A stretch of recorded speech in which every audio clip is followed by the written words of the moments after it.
Hi guys, what's up? Welcome back to another episode of Sermondo Talks. My name is Christina and my guest today is Thomas Syvertsen, founder of Login2Profits. Let's welcome him and ask him a few questions.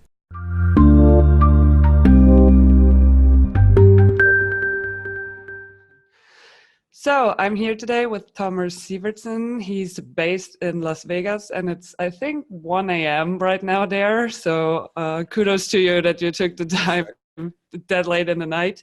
And he's the founder of Login2Profits. Nice to have you here. Thank you for having me. I'm glad to be here.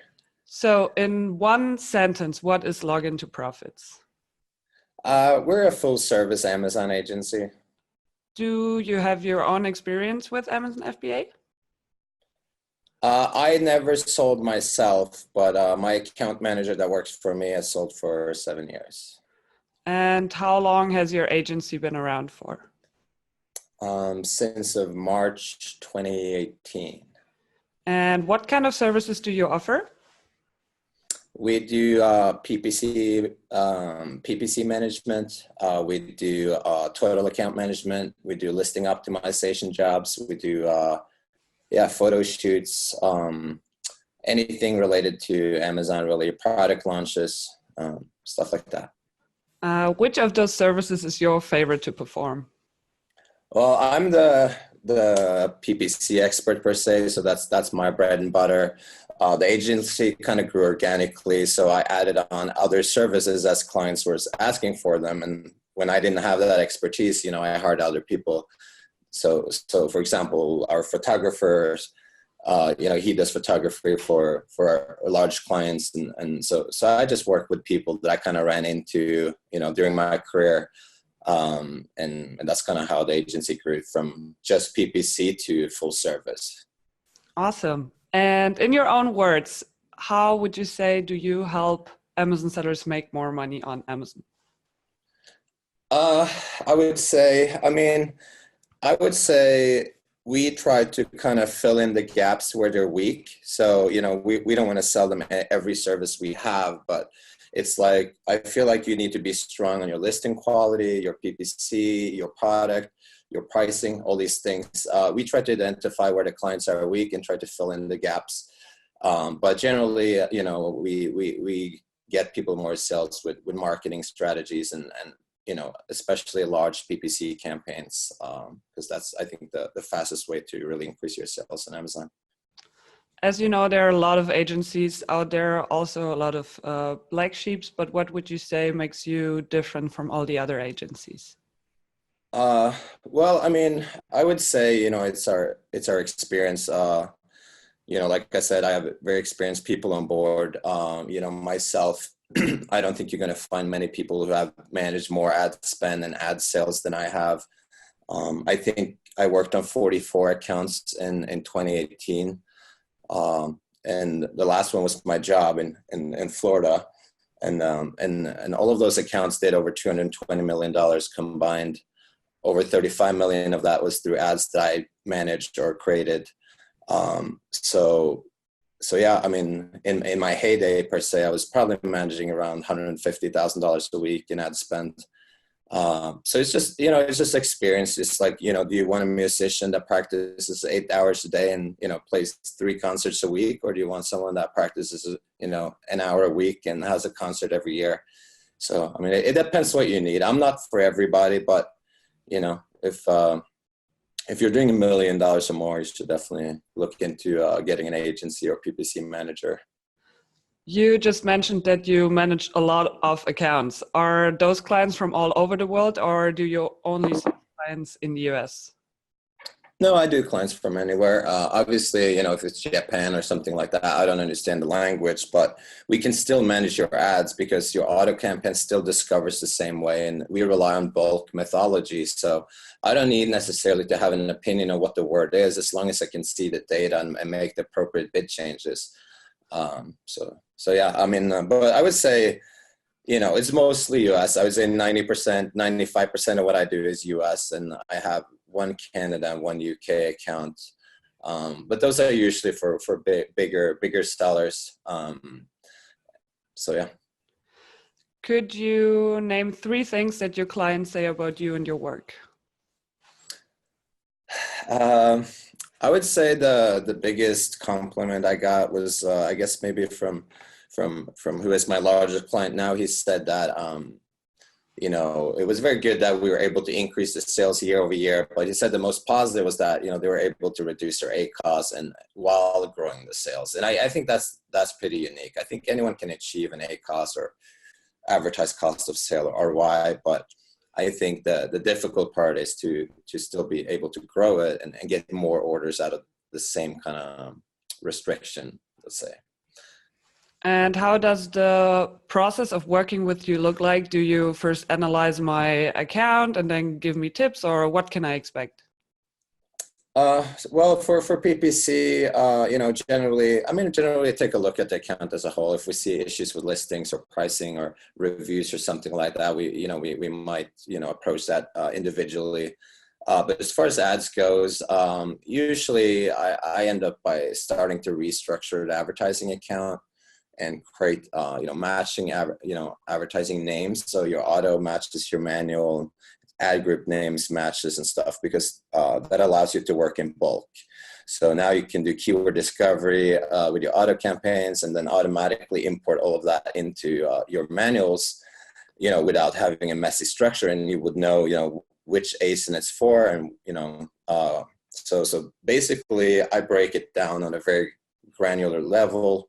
And ideally each ASIN has every ad format represented. So it has a ASIN targeting campaign. It has an auto campaign with all those 4 new weird bids now, and it has a manual campaign with keywords and stuff.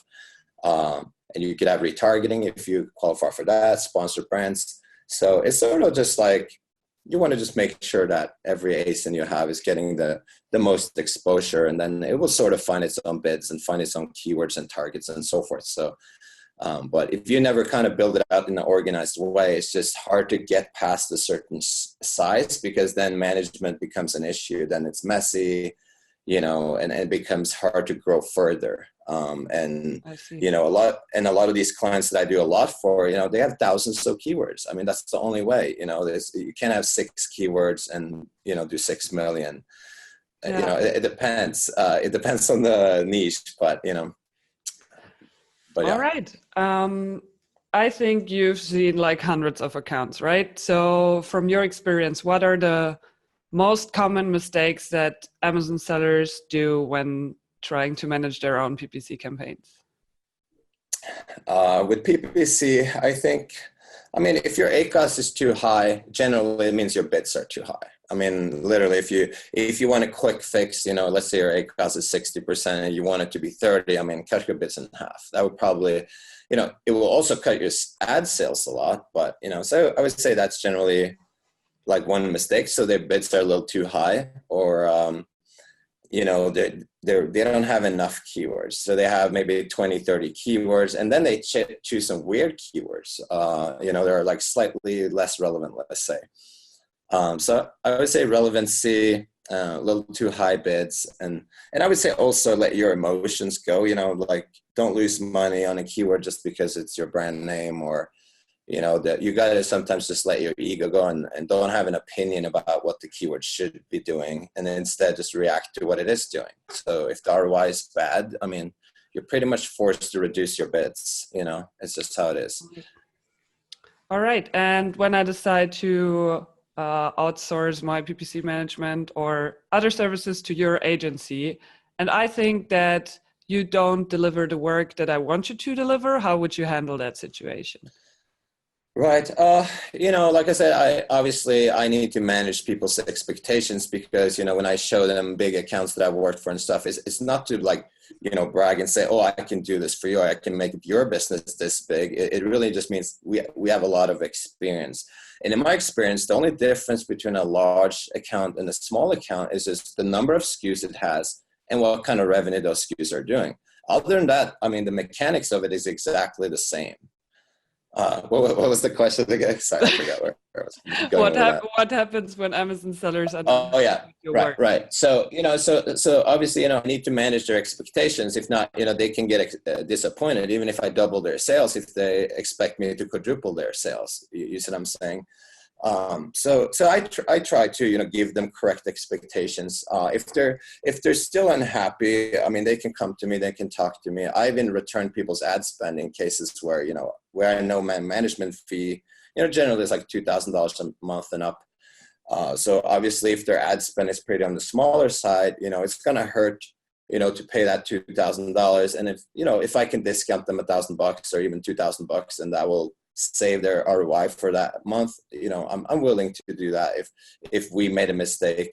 But that being said, I mean, I do try to manage expectations well. So generally it's not too many issues, but you never know, like people, have different expectations. And like I said, either, I try to make them happy or give them back their money or some mix of the two. And, then we stop working together, obviously. Sometimes some campaigns stop working as well as they did before when there are changes in the guidelines regarding PPC, for example. How do you manage to stay up to date with all this changing things? Right. Yeah, I have a good story about that. So last year, when I started my agency, when I had like 3 big accounts and I was managing about 120K a week in ad spend, and I was overwhelmed. There was probably 13,000 SKUs or something like that. That's when they threw all of those new changes in. I was like, great, now my old methodology no longer works, and I actually got to, figure out how to do the bulk file. Yeah, honestly, there's no good answer. It's learning by doing. I will say this. I mean, I am part of, or not me, but a lot of my clients, because of their size, are part of what is called a super seller account. So that means that they're in beta. So whenever sponsor brands or any of these new features comes out, ASIN targeting, headline search, I already been using it for 1.5 years or 2 years. So you get a head start. Exactly. So I already, I'm already developing my own strategies and stuff and figuring out ways to use it, so it's a little unfair. But I mean, no, there is no great way. Amazon don't prep anyone. It's like all of a sudden one day it doesn't work, so you just have to try to figure it out. But yeah, I mean, it's not something you can prep for too much, but you just got to adapt and go with the flow. All right. Then we're already at the personal questions. Why did you decide to become self-employed? My latest boss pretty much decided it for me. It was a vitamin company. We didn't get along too much. I guess it was a little personal and complicated, but basically, he made that choice for me, and I became an entrepreneur. But obviously he was very nice about it, and he encouraged me and basically said I would land on my feet and that I would do fine, and that was the best he ever seen and all that. So it was a bittersweet ending, my real career, but it was great start for my agency, and I'm very happy I moved on. So that's great. So I thank him for doing that. Actually, I'm not upset with him anymore. Okay, that's good to hear. Probably also good for him to hear that. How many hours do you work per week now? I can imagine that it's more than at your previous job. No, if you only knew. No, it's up and down, honestly. It's consulting, so I'm not a bullshitter. I'm not going to say I work 24/7 when I don't. But I would say when I first started my agency, the first 90 days, I probably worked 15 hours every day for 90 days straight. And then it comes down a little bit. So it comes and goes in phases. But I would say, on average nowadays, I can put in an hours, 6 to 8 hours, something like that. Sometimes less, sometimes more, but I can also have a slacking week where I maybe work 10 hours the whole week or 5 hours for the whole week, but then I have more again the next week. So it really depends how much I'm selling and how much I want to do, because in consulting, it's kind of like you just gotta, get more clients, get more, and then to get more work. But it's just like painting houses. Just because you can paint houses doesn't mean you want to paint every house in the town. Yeah. So it's some kind, it's some balance there between how much I want to work and how much I sell, obviously, because it's not always I that control how much work I get, Yeah. So. That seems like a great benefit of being self-employed, but are there also things that you don't like about your job? Like not at all? Uh, don't like.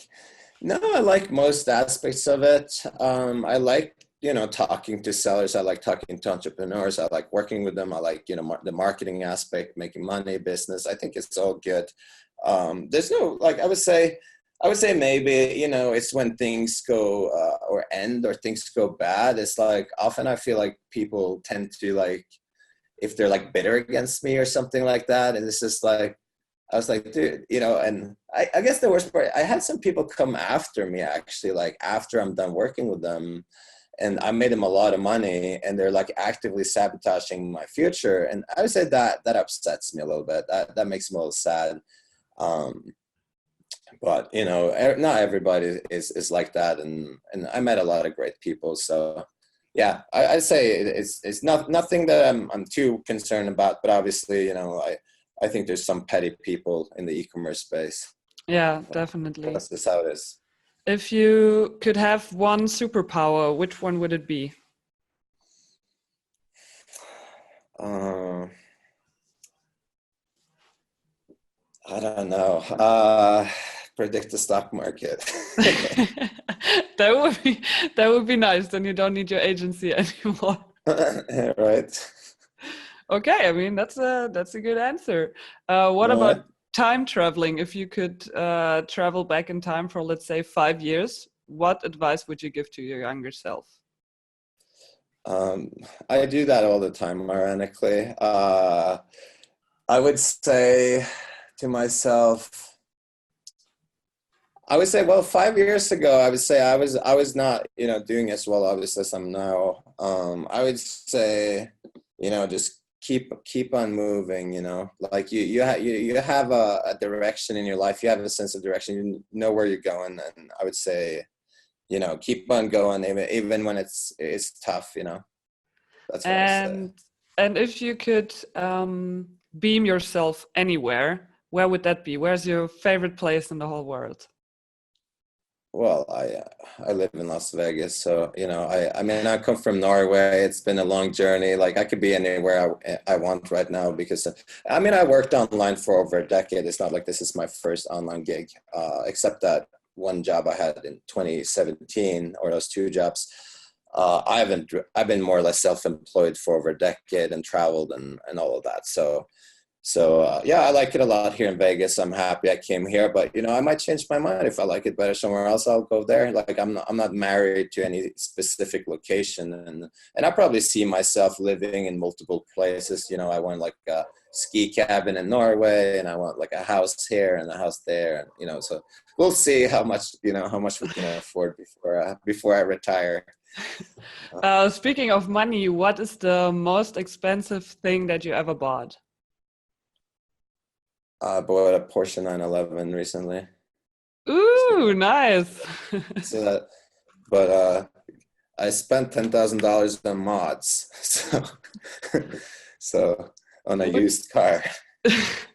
Would you say that you rather invest in such things as Porsches, like materialistic things, or do you rather spend your money on experiences? I mean, I would say a car like that for me, it gives me an experience, and that's why I bought it. I wouldn't buy it for status or transportation. For me, it's like a fun sort of toy. So there's a very, very good question. I would say I prefer experiences, and I have up until this point in life, and I'm 37 now. But I would say I'm switching a little bit over to materialistic things because I'm getting older and I want to have a house paid off and and stuff like that before I get old. So I'm changing, but I'm still I like to travel and see places and experience. But like I said, I've done that a lot already, and I actually like to not travel now, and like to be home, because Settle here down. I have my water pick and I have all my stuff that is like sort of hard to bring, when you're traveling and stuff, so you get spoiled, so yeah, I would say I'm changing a little bit to more materialistic, but not like in a negative way, but more to like have my own security and stuff like that. And stuff that gives you joy, not to impress others. Yeah, exactly. I mean, I think life is not a competition. I think don't measure yourself against others. Feel inside what makes you happy. And if that's, living on a beach and making 50K a year, then that's great. And if it's, having a job and making 200K a year, whatever, it's ever up to each individual. I don't think there's the correct solution to how you should live your life. All right. Then we're at my favorite question. I think my audience by now already knows it. If you could hire a famous person to work for you or with you, or you could have as a personal mentor, who would that be and why? A famous person that I can have to work with me. Am I the boss or is he the boss? You I can guess I'm the decide. boss. Yeah. Okay. Well, it's got to be someone smart. I think I would hire someone like Elon Musk. You know what's funny? I had an interview yesterday and got the same answer, and it's not published. Oh, really? Yeah. All right. Well, okay. I'll give you a number two. Give me a second then. I would say I would hire someone like Steve Jobs then. All right. Because he has a great vision, or why is that? Yeah, because he's a visionary and he keeps going when the world tells him no, and because of him we're better off because we have our smartphones. And he designed he designed the iPad in 1980 basically. Yeah. There was drawings for it and everything. We were just like, well, the technology is not here, we got to wait for touchscreen, or whatever, or smaller processors and everything. So I think people like him, Henry Ford, I heard were similar in a way when they told them they couldn't build a single block V8, and he's like, find a way, and they found a way magically. So yeah, I like people like that, because everything that, when you really make something groundbreaking, it's going to be difficult. It's going to be challenges like that to overcome. And if everyone gave up, I mean, what will we have now, Nothing. We hit it with our rocks, Yeah. All right, great answer. Then I'm already at my last question. Can you name 3 tips that you would give to any Amazon seller out there? I would say source good products. Product is king. If you're good at Amazon and you have a good product, you will succeed. It's that simple. If you can implement, if you're not succeeding, one of the two is wrong, or both. Okay. So I would say keep it simple. Look at the data. Don't ignore the data. No sales is also data.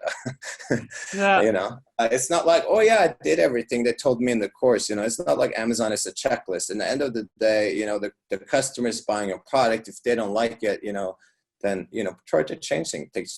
Take new photos, lower your price. I mean, I'd say be willing to adapt and not have like a preconceived what your price point will be, what your, we don't know yet. Use the best price point, whatever that is. But that could change week to week. Maybe this week is $10.99 and next week is $11.99 based on whatever competitors are doing. So yeah, I would say that's probably my main kind of things. Awesome. Yeah, there you have it. Thank you. Is there anything else that you want to get out? Give a shout out, whatever. Now's your big chance. All right. Well, I guess if they want to know more about me or my agency, reach out. We have solutions for bigger sellers and smaller sellers. We do have affordable services. So if you go into Login2Profits.com, you can fill out a form there for a free consultation, and someone will reach out to you and see how we can help your business grow. Awesome. All right, then. Thank you so much for taking the time in the middle of the night to answer all of my questions. Yeah, you got it. I apologize if I look a little rough. That's the excuse then. All right, then I see you soon. Appreciate it. Have a good one. Thank you. All right, guys, that's it. That was my interview with Thomas. If you're interested in his agency Login2Profits, I put the link in the description. You can also find any other services you may need in order to grow your Amazon business on Sermondo.com. Check it out, and I see you guys soon.